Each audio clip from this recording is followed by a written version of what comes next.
Breaking tonight, cartel gunmen unleash a brutal rampage near the U.S. border, leaving officers and migrants dead. Gunfire tore through the night, leaving 2 officers dead, along with the man they were assigned to protect. But that was just the beginning. What followed wasn't just another cartel hit. It was a coordinated slaughter, one that left migrants kidnapped, police ambushed, and the U.S. government on edge. Developing this afternoon, the bodies of 5 missing musicians were found in Reynosa, Mexico, along the Texas border. From Reynosa to Juarez, the violence has spiraled beyond control, and Washington's patience is wearing thin. And now we'll look at cartels. We're going to look very seriously at cartels coming by land. But the question is, will Trump's threats be enough to stop the cartels, or just make them hit back harder? Let's get into it. The victims weren't random. Miguel Eduardo Gallegos Salas and Rigoberto Pulido Escobedo were experienced officers. One had served the city for more than a decade. The other had barely started his career. Both thought they were safe that night, off duty, away from the chaos. But they were wrong. Standing beside them was Ulises Nache Trujillo, better known on the streets as Delta One. He wasn't just any local criminal. He was the alleged leader of La Línea, a notorious enforcement arm of the Juarez cartel. Across the border in El Paso, his name had become a familiar problem for U.S. agents. Immigration charges, smuggling cases, border patrol reports that kept flagging Delta One. The tunnel extends under the U.S. Mexico border to the Boone Street storm drain in El Paso. It measures approximately 4 feet wide and 6 feet high, held up by wood beams, equipped with electricity and even ventilation. Authorities believe Trujillo was tied to that tunnel, a sophisticated narco passage discovered in January, linking Juarez and El Paso. When the tunnel story broke, he went underground, literally and figuratively, waiting for things to calm down. To the cartel, though, Delta One had become something worse than a fugitive. He was a liability. That night, as the 3 men stood outside a corner store, the quiet broke. Headlights flashed across their faces. The vehicle slowed. Windows rolled down. Rapid, precise, professional. No chaos, no warning. This wasn't a random street crime. It was a targeted execution, and Juarez officials knew it the moment they saw the scene. The shots were clean. The escape?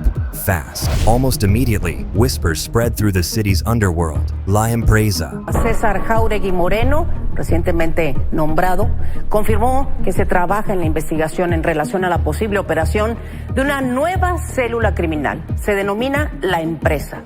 La Empresa wasn't just another gang. They were organized, methodical, and they had just announced themselves with blood. But who were they really? And how far did their reach go beyond that single night? The answer would expose a network so ruthless, it made even the cartels look small. Born as muscle for La Línea, the remnants of the old Juarez cartel, they've evolved into a shadow army. Extortion, kidnapping, migrant smuggling, it's their business. And they protect that business with bullets. Their brutality is legendary. Investigators had already linked them to multiple murders, including a home invasion so savage it left an entire family, including a pregnant woman, dead in their own house. And that was only one chapter. The group's operations also stretched deep into migrant trafficking. In one raid last year, police stormed a stash house in Ciudad Juarez, arresting 5 suspects. Inside, they found 25 migrants from Central and South America, including 8 women and 2 minors, all crammed into a single room, terrified, waiting to be moved or sold. When we see migrants that are in these stash houses, they typically owe the cartel money or they're trying to evade capture. But it didn't stop there. Just across the border in Sunland Park, New Mexico, U.S. authorities uncovered another safe house tied directly to La Empresa. 28 migrants rescued, 5 suspected smugglers now facing federal charges. Trujillo's deep ties to these networks made him the perfect target.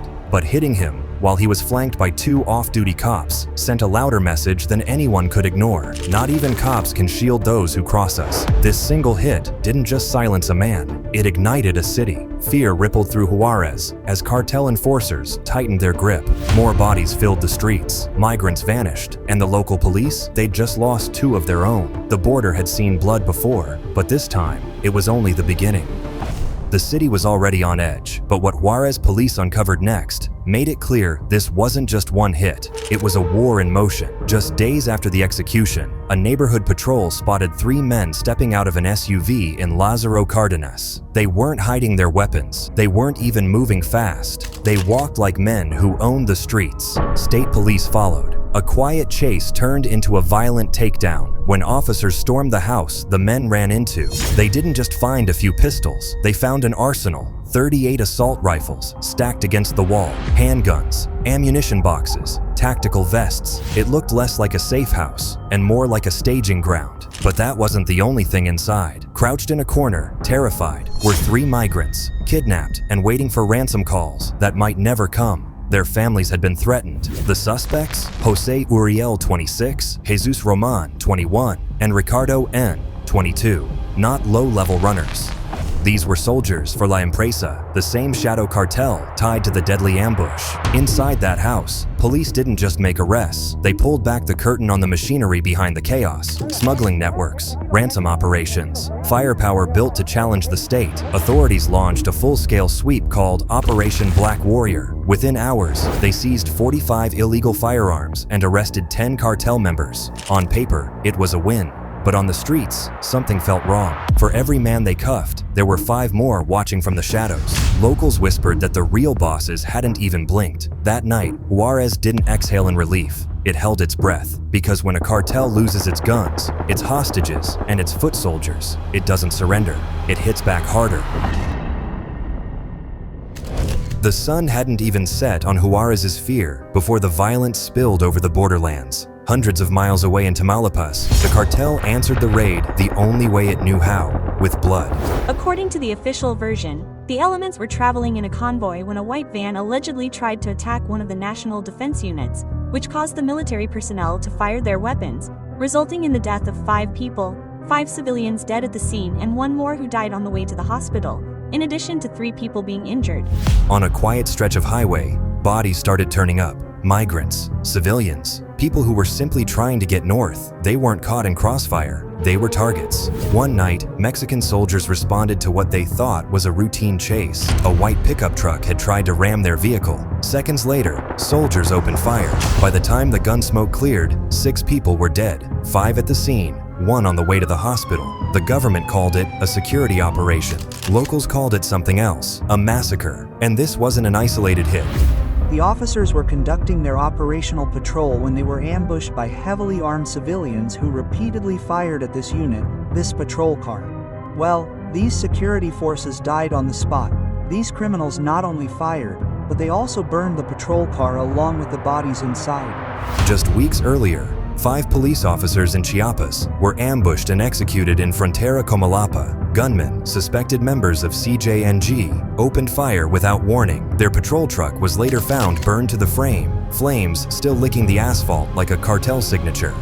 During the manhunt that followed, 4 cartel suspects died in a running gun battle with authorities. CJNG isn't just another cartel. They've become militarized, launching machine gun and grenade ambushes on law enforcement across states like Jalisco. Tactical, fast, ruthless. These aren't street shootouts anymore. They're military operations. Meanwhile, in Sinaloa, a brutal internal war between the Los Chapitos and La Mayiza factions of the Sinaloa cartel has pushed the violence to new extremes. Both sides have private armies, tooled up gunmen who look just like normal soldiers. Between them, they're tearing up parts of the city of Culiacan.